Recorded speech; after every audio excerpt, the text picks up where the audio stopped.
Hello everyone, I'm Dr. Yesmin Nureja. I'm very thankful for this opportunity and for this invite and for the interaction with the students and the faculty of PIMC. So it was a wonderful experience, and above all, I was very unaware of this university. I just heard of it quite long ago, but I never got to see it. But this is the first time. I'm very happy like such an university exists in Northeast, and there are so many opportunities people get to explore. Okay, the first thing is while interacting with the medical student. So somehow this is the second private medical institution in entire Northeast, and we have these two batches here. So the first batch and the second batch. So while interacting with the students, what I understood is, since this is the first batch, the students are lacking some amount of motivation, because they are new. All of a sudden they came, and people are all over from Northeast, and some of the students are from other parts of India as well. So since there is a lack of guidance in the form of seniors for them, so I try to motivate, and there are lots of things they can do, and there are lots of things they have to explore, and they, instead of feeling that they're the first batch here, they should feel empowered because they are within an university and there are so many interdisciplinary here which they can utilize and do many things. And yet, being the first year or second year, it shouldn't be a limitation. Even they can do so much of research work here, having so many lab facilities, wonderful. And secondly, with the nursing students and the nursing faculty, see, any healthcare system, it's a teamwork. So nurses just don't take care of the patients, they touch lives, and a patient remembers a nurse forever. So based on that, I try to give my output to the nurses and my advices, because nursing is the backbone of any hospital, and in any hospital it is a teamwork between the doctor, the caregivers like nurses, and the patient and their family. So my request and my advice to the nursing facilities will be to never give up and to have a very balanced life and care between the patient, and there shouldn't be a compromise between the work and personal life and the nursing care what they're providing. So, and I believe the nurses of Northeast have extremely and very much of opportunities ahead which they have to explore, and I believe we can make Northeast a nursing hub from where even the nurses can go abroad or even other parts of India to take care and to show the nursing side of Northeast to the other parts of India as well. See, it is, yes, the situation is quite drastic, and we often see a lot of patients from our Northeast for all and every reason. They try to go out of the state, irrespective of Apollo or Chennai. Even we see Mumbai, Chennai, Delhi, everything, we see most of the patients are of Northeast. So unfortunately, it is not like we don't have the facilities here. We do have most of the facilities in Northeast and Guwahati in Assam, but somewhere we lack to connect the dots, and somewhere there is a lack of communication and coordination among the hospital, among the patient and the facilities. So it's not like we don't have facilities, but it's like our patients don't know where to go. It's good, if a patient have the choice and they can afford the treatment abroad or anywhere outside of Northeast. If it's out of will they are going, it's well and good, it's up to them, but it shouldn't be out of compulsion. So I think a lack of direction is the main cause. Like, let's say today I came to USTM, I was not aware of this medical college, neither I was aware of all this holistic facility. Like that, there are so many places, but there should be coordination and there should be an exploration. And patient, first of all, we should listen to our patient and we should reassure our patient. See, it will be, so from my side, see, it will be not judicial or it won't be justified if I say we don't have the facilities, and because there is a gap between the wealth and distribution, that is one reason people go out of Assam. See, let me tell you an example. Let's say I cannot compare Assam to other states, right?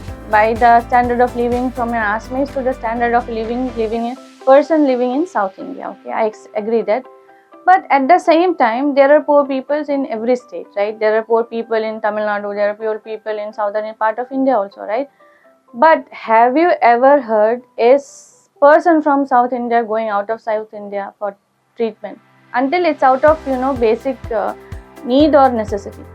But unfortunately, our Northeast, it has become a trend, and the first reason is lack of awareness.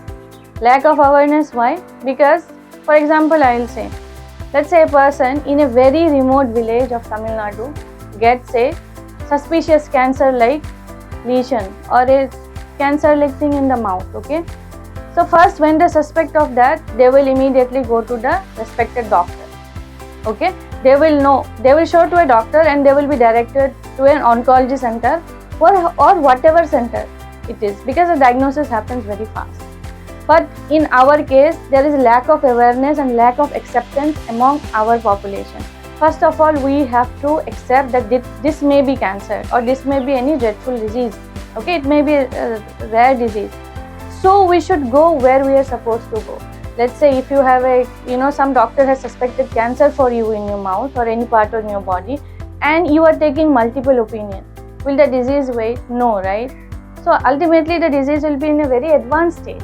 And when you are in advanced stage, definitely you go to any hospital in nearby also, they will tell you the reality that what is the treatment possible.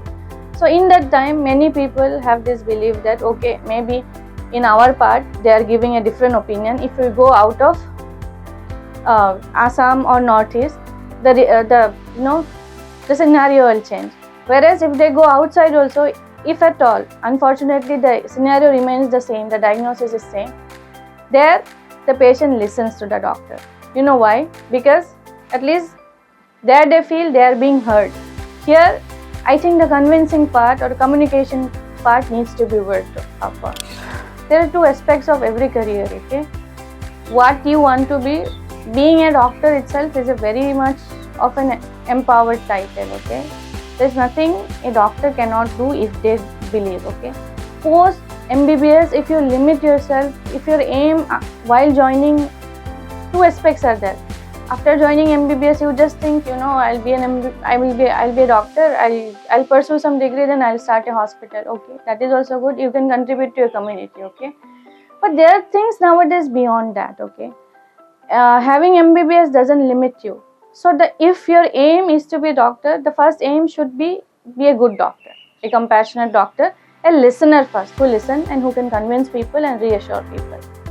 And other than that, what I believe is, you have other things too. You can go into administration also, right? Because this is a bachelor's degree. Or you can go for your master's.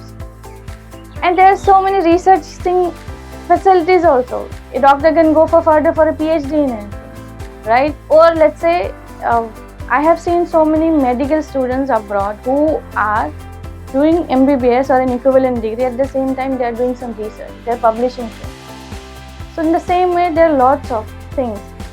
But how you guide your students, that matters a lot. So that was my part today while coming here, accepting this invitation. Because the students here, being the second batch or the first batch of this very institution, they need the motivation. That having an MBBS degree is an empowerment, but how to utilize it? It is not always, it shouldn't always end up, in a hospital or somewhere. As a doctor, they can contribute in many ways. So I have really great hopes while interacting with the students, because as I told, they're the new batch, fresh batch. So how you mold these students, how you direct them, how you guide them, it will matter the entire future of this very institution, okay? So I believe you should empower the student to go one step ahead. They should think out of the box. And since they're new batch, first batch, you should also do some, you should give the students some advantages like, doing some exchange program with some universities abroad, or even universities in other part of India, or medical college other part of India, so that they can learn it. At least the first and second batch knows it. They can pass you to the future generation. And maybe instead of going outside for education, our student will choose our local places and our local institution like this.